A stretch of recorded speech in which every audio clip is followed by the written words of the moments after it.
vem com a gente, porque estamos hoje aqui em Campo Grande, Café com os Craques. Hoje teremos a honra de falar com Paulo Sérgio.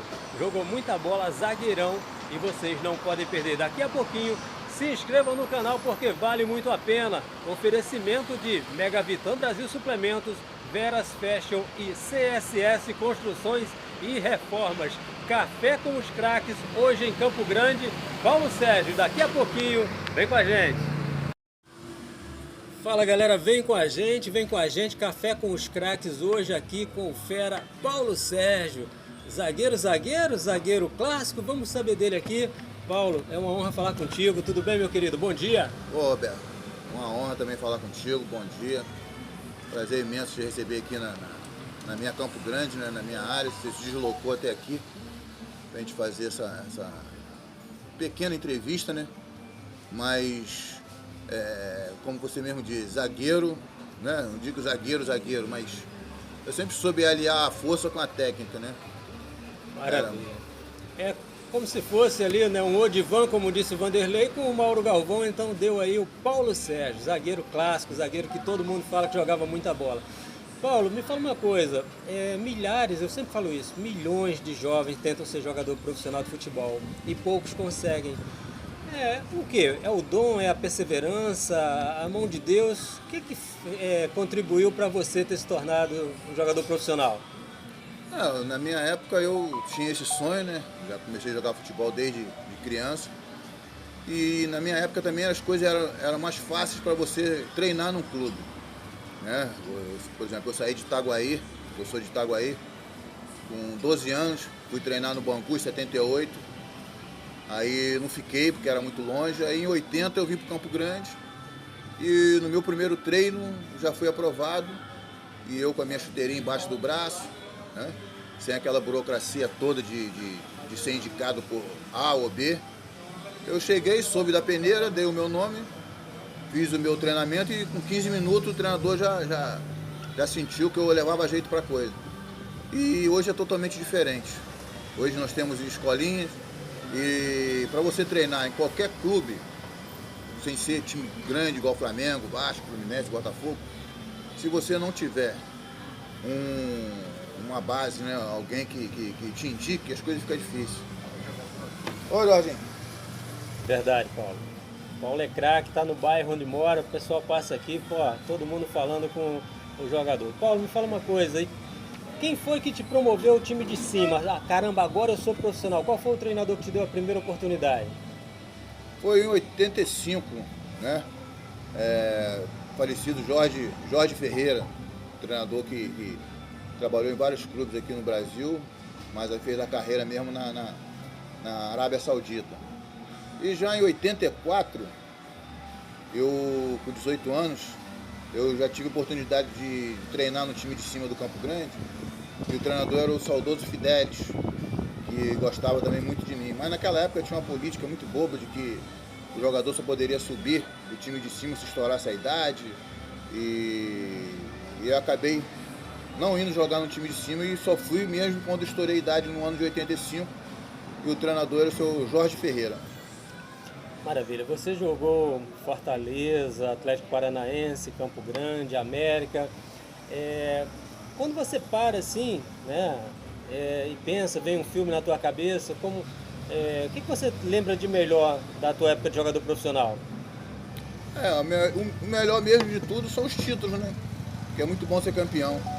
Fui campeão aqui em 85 com Campo Grande, campeão invicto da segunda divisão. Aí depois em 87 fui o primeiro campeão do interior em Guarapari, né? Campeão capixaba. E em 91, no Fortaleza, a gente tinha um timaço, né? Que jogava eu, Mirandinha, Josimar, Eider. E tiramos a hegemonia lá do Ceará, que estava ganhando 3 anos direto. E depois a comemoração dos títulos. E em 95 eu fui para Matonense também, fui campeão da Série A3. E em 97 também, né, nós tivemos um timaço com o saudoso Zé Carlos, que jogou na Seleção Brasileira depois, Dorival Júnior. Nós fomos campeões paulistas também da Série A2. E quando você é campeão, teu nome fica marcado na história. Embora as muitas amizades que ficaram, né, umas duram até hoje, Eu acho que os títulos, né, é a forma maior de expressão de você ver que o seu trabalho foi reconhecido. É você ser campeão, e eu tive a oportunidade de ser campeões em alguns clubes que eu joguei. Maravilha. Você jogou numa época que você teve a oportunidade de jogar com Roberto Dinamite ou contra Roberto, jogou contra Zico, marcou o Maradona, cara. Então, fala um pouquinho aí de jogar realmente numa época de um outro futebol, nem parece, né, com o futebol atual. Você olhava para o teu lado, contra ou no seu próprio time, você tinha realmente craques de verdade, né, Paulo? Exatamente. A seleção brasileira, né, na minha época, ela era montada aqui no Brasil e nós montávamos assim umas 3, 4 seleções fera. Muitos jogadores bons na época não ficaram de fora porque não tinha condições. E eu tive a oportunidade de jogar com os melhores e contra os melhores, como tu falou. A geração de Zico, Sócrates, né, Roberto Dinamite, peguei Romário no auge começando, né, e vários outros jogadores aí de famosos na época, jogadores de seleção, que naquela época quem jogava em time médio ou time pequeno também tinha grandes jogadores. O próprio América, quando eu fui para lá em 90, já estava numa fase mais decadente, mas se você vê o América de 80 até 86, 87, era considerado time grande, né? Com Gilson Gênio, com Gasperini, com grandes jogadores.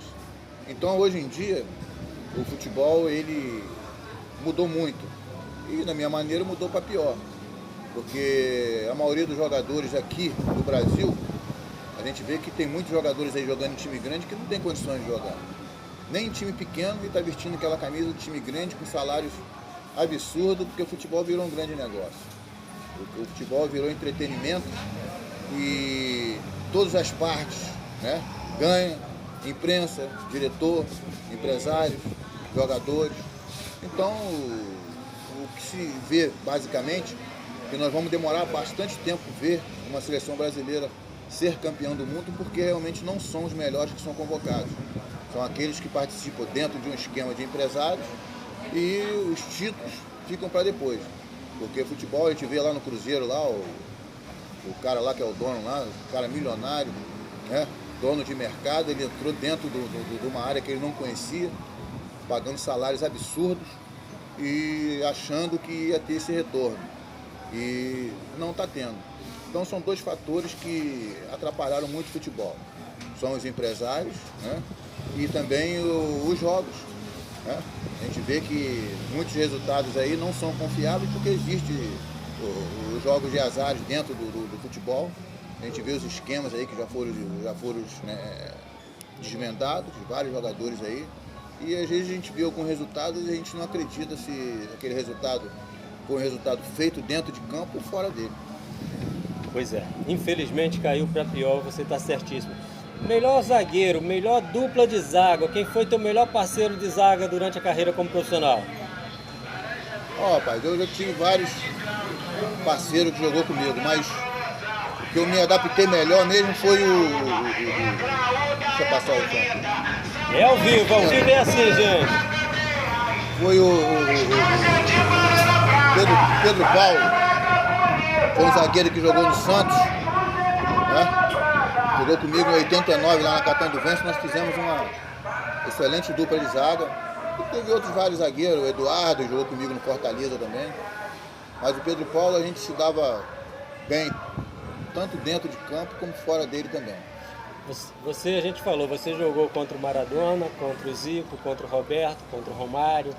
Qual era aquele que dava mais trabalho, que perturbava mais o juízo do Paulo Sérgio? Sem sombra de dúvida foi o Romário, né? Porque eu peguei o Romário com 18, 19 anos, ele no auge, correndo, né? Buscando a bola. Aquele ataque do Vasco era ele, o Roberto Dinamite, né? Roberto Dinamite já quase parando, vindo de trás. O ataque era Mauricinho, Romário e Roberto Dinamite, aquele time do Vasco de 86. Então, um dos atacantes mais perigosos mesmo, que eu peguei mesmo, que deu trabalho, sem sombra de dúvida, foi o Romário, pela sua habilidade, pela sua velocidade, né? Realmente foi um jogador completo. Maravilha.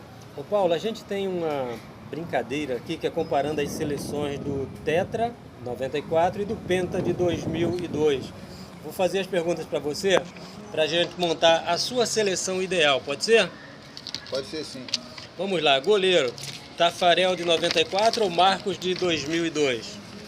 O Tafarel, né? Tafarel, embora eu gostasse do Marcos também, mas Tafarel ele mostrou a simplicidade de um grande goleiro. Jorginho ou Cafu? Jorginho. Jorginho sempre foi mais jogador do que Cafu. Aldair ou Lúcio? Aldair. Aldair ele aliava a técnica com raça também. Embora Lúcio também seja um excelente jogador, mas Aldair é da minha preferência. Márcio Santos ou Roque Júnior? Bom, aí com a briga mais parelha, né? Mas eu prefiro o Márcio Santos. Mais firme, né? Mais sério. Outra facinho para você, Branco ou Roberto Carlos? Roberto Carlos teve mais vivência dentro da seleção, fez mais gols, né? Branco também foi um ótimo jogador dentro da sua posição, mas Roberto Carlos ele sobressaiu mais. Primeiro volante das finais da Copa de 94 e da 2002, Mauro Silva de 94 ou Edmilson de 2002? Ah, Mauro Silva. Mauro Silva foi um carregador de piano, né? Naquela seleção de 94 ali.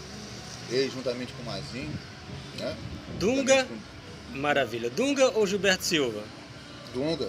Dunga era líder nato, né? Dentro e fora do campo. Mazinho ou Kleberson? Mazinho, filha Mazinho. Simplicidade, toque fácil, não errava passe. Agora só vem pergunta fácil para você aqui, ó. Zinho de 94 ou Ronaldinho Gaúcho de 2002? Não, Ronaldinho Gaúcho não. Ronaldinho Gaúcho era craque. Bebeto ou Rivaldo? Rivaldo. Rivaldo também era outro fracasso de bola. Outra perguntinha fácil. Romário de 94 ou Ronaldo de 2002? Rapaz, isso aí é parelho, né? Embora eu goste muito do Romário, embora eu acho que ele jogou mais do que o Ronaldo, foi mais decisivo, né? Tanto nos clubes. Acho que qualquer um dos dois aí que entrasse, né, seria bom, mas como eu joguei contra o Romário e não o Ronaldo, eu prefiro o Romário. De treinador, Parreira ou Filipão? Rapaz, o Parreira, aquilo que eu te falei, o Parreira, ninguém tinha preferência com ele, se o A ou B jogava aquele melhor. E para ter comando do jogador estar dentro de campo e olhar quem está no banco, o Felipão, ele traz essa, como é que se diz assim, de um treinador, de um general, de um comandante de respeito. Maravilha. E dessa seleção brasileira atual, convocada por Ancelotti, que inclusive o Neymar ainda não foi convocado por ele, dessa seleção, alguém teria vaga para tirar algum desses jogadores de 94 ou 2002? Não, nem Neymar no auge teria vaga nesse meu time. Nem Neymar. Eu acho que o futebol brasileiro, ele está fazendo péssimas escolhas aí, não sei como funciona, né, as convocações, mas não tem nenhum jogador aí que equipare qualquer um desses dois aí dessa seleção de 94 e essa seleção de 2002. Certo. A Copa começa daqui a 2 meses. O torcedor, não o jogador, o craque de bola Paulo Sérgio, mas o torcedor Paulo Sérgio, confia que o Brasil possa fazer uma boa campanha ou que a gente vai ficar nas quartas, nas oitavas, como tem acontecido? Bom, né, a gente tem visto aí um time, né, me recuso até chamar isso de seleção, que está sem esquema tático, está sem um 10, está sem um líder dentro de campo, não tem. Então, a gente fica na torcida, mas sem aquela confiança de que o time vá muito à frente. A gente tem essa esperança porque também até agora eu não vi nenhuma seleção aí que a gente fale assim, essa seleção, né, é o bicho-papão, não. Até a própria França lá que o Brasil jogou, a gente vê que é uma seleção de jogadores, né, leves, que se conhecem, jogam há bastante tempo, o treinador já está mais de 20 anos à frente, a gente vê que eles têm um conjunto.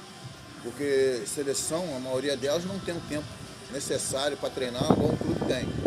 Então a seleção tem que ser os melhores. E na minha opinião, a seleção brasileira ela está pecando nesse ponto porque os melhores não estão sendo convocados. Se é que existe melhores, né? Mas eu acredito que a seleção vai jogar com o nome, com a camisa. Tem alguns jogadores que estão se destacando lá fora nos seus clubes, como é o caso do Vinícius Júnior e o Rafinha, mas que já demonstraram que na seleção não mostram, né, o mesmo desempenho nos clubes. A gente tem que torcer, mas eu não estou levando muita fé que a seleção vá passar de fase, não. Maravilha, gente.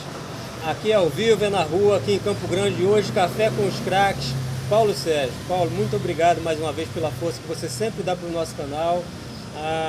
A gente só tem que agradecer e pedir a Deus que te abençoe, guarde e proteja, que você tenha tudo de bom na sua vida, valeu?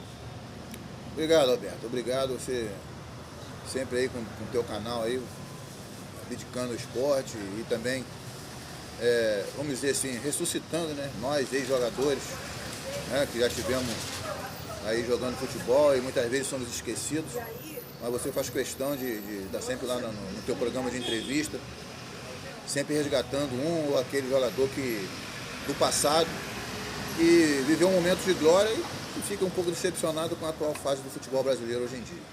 Pois é, gente. A gente agradece a todos, ao Paulo Sérgio e a todos que curtem o nosso canal. Deus abençoe a todos e até a próxima.